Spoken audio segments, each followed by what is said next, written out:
No coração das profecias está o segredo do fim dos tempos. E um mistério que paira sobre os abismos da terra. Um segredo antigo demais para ser contado abertamente e assustador demais para ser esquecido. Um lugar oculto, selado desde os dias de Noé, onde forças espirituais foram lançadas nas trevas mais profundas, aguardando o som da última trombeta. As Escrituras falam sobre ele, mas poucos ousam investigar o que realmente está aprisionado lá. Em capítulo 2, Pedro, versículo 2:4 está escrito: Pois Deus não poupou os anjos que pecaram, mas lançando-os no inferno, os entregou às cadeias da escuridão, reservando-os para o juízo. E em Judas 1:6 encontramos a confirmação. E aos anjos que não guardaram o seu estado original, mas abandonaram a sua própria morada, ele tem guardado sob trevas, em algemas eternas, para o juízo do grande dia. Esses textos não falam de homens, mas de seres celestiais, entidades que um dia caminharam entre as estrelas, mas foram lançadas em abismos inacessíveis. O abismo, o Tártaro, o lugar mais sombrio da criação. É ali que os espíritos rebeldes aguardam o toque final do julgamento. Mas o que exatamente aconteceu para que seres tão poderosos fossem trancados? Nos dias de Noé, quando a maldade se espalhou pela terra, o livro de Gênesis menciona os filhos de Deus, que se uniram às filhas dos homens, gerando uma raça híbrida de gigantes, os Nefilins. Era uma afronta à ordem divina, uma corrupção da criação.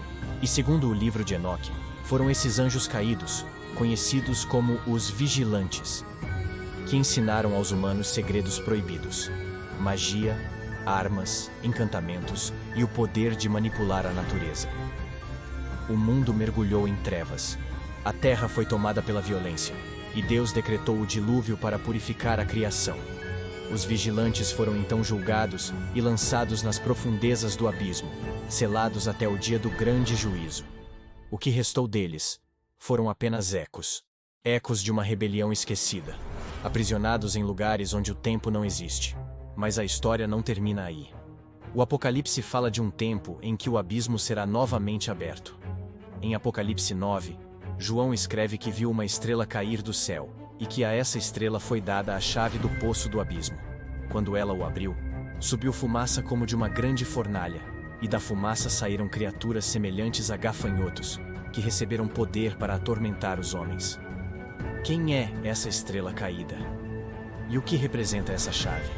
Muitos estudiosos acreditam que essa estrela não é um astro literal, mas um ser espiritual.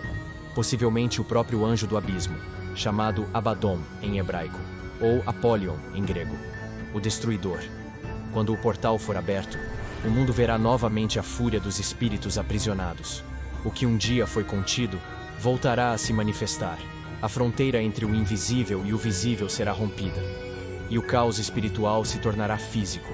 É o momento em que os portões do abismo se abrem, e a humanidade enfrenta aquilo que há milênios está preso nas trevas. Há lendas antigas que falam sobre portais subterrâneos, cavernas profundas e locais onde os antigos diziam ouvir vozes vindas do nada. Montanhas que exalam vapores estranhos, desertos onde a bússola enlouquece, mares que parecem esconder algo que respira sob as águas. São apenas mitos? Ou ecos de um passado que a humanidade tenta esquecer? Em quase todas as culturas antigas, há histórias sobre divindades caídas, aprisionadas sob o solo ou no fundo dos oceanos. Os gregos falavam do Tártaro, os sumérios de Kur, os babilônios das prisões de Erishkigal. O mesmo padrão repete-se: seres divinos rebeldes lançados em lugares de trevas. E a Bíblia, mais uma vez, confirma essa narrativa, mas vai além. Ela revela que há um propósito para o abismo. Ele é uma prisão, mas também uma contenção espiritual. Algo tão perigoso que nem mesmo os anjos desejam abrir. Mas no fim dos tempos, essa contenção será rompida. João descreve que a fumaça do abismo escurece o sol e o ar, e que os seres que saem de lá têm aparência híbrida, metade homem, metade criatura. Eles não matam, mas atormentam, um tormento espiritual e psicológico que faz os homens desejarem a morte, mas sem encontrá-la. Será possível que essas criaturas não sejam apenas simbólicas, mas representem forças espirituais que agirão na mente e no coração da humanidade? Forças que trarão loucura, desespero e confusão? O Apocalipse parece descrever não apenas uma invasão física, mas também uma libertação de energias espirituais há muito aprisionadas. Em uma visão mais profunda, a chave do abismo pode representar o acesso ao desconhecido, o rompimento das barreiras entre dimensões. Algo que a humanidade vem buscando através da ciência, do ocultismo e da tecnologia. Portais, aceleradores de partículas, experimentos com matéria escura.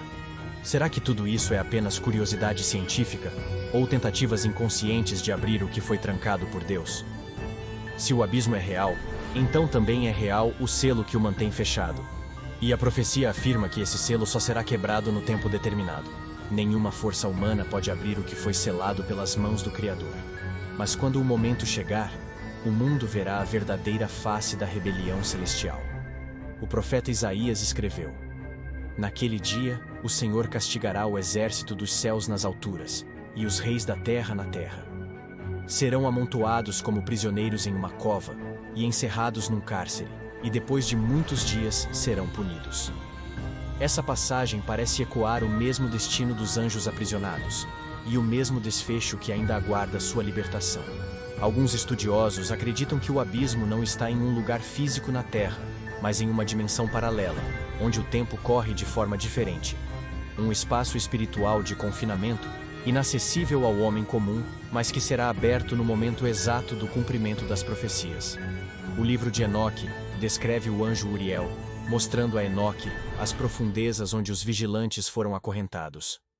Enoque vê abismos de fogo, colunas de fumaça e uma escuridão que não termina. Ele pergunta o que é aquele lugar e o anjo responde: Aqui estão os anjos que se uniram aos humanos e corromperam a terra.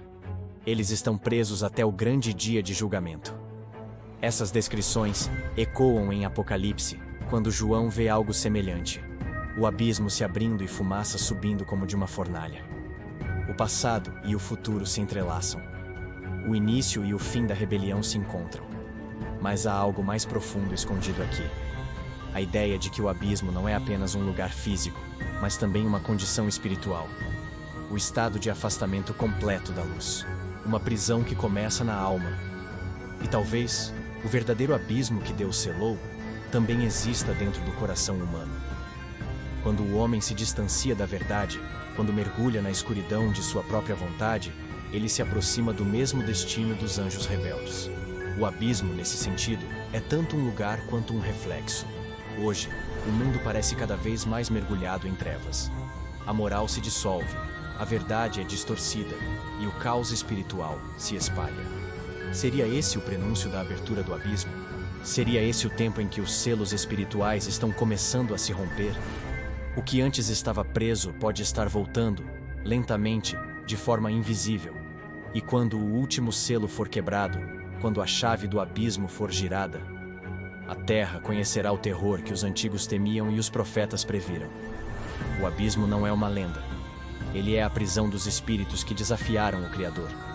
E o dia virá em que o portal será aberto. E então, o mundo entenderá o verdadeiro significado de Apocalipse 9. Ai dos habitantes da terra. Mas há uma esperança. Mesmo diante das trevas, há uma luz que não pode ser apagada. Aquele que tem as chaves da morte e do inferno, Cristo, também tem poder sobre o abismo. Ele é o único que pode fechar o que o homem abriu. O único que pode selar novamente o que as trevas tentam libertar. No fim, o mal não prevalecerá. Os portões do inferno não prevalecerão sobre a verdade. E os que confiam no Cordeiro não serão tocados pelas sombras. Porque o mesmo Deus que trancou o abismo, prometeu um novo céu e uma nova terra, onde a escuridão jamais existirá novamente. Você acabou de atravessar o portal das profecias, mas ainda há muitos segredos a serem revelados. Inscreva-se, ative o sininho e prepare-se, porque o fim pode estar mais próximo do que imaginamos.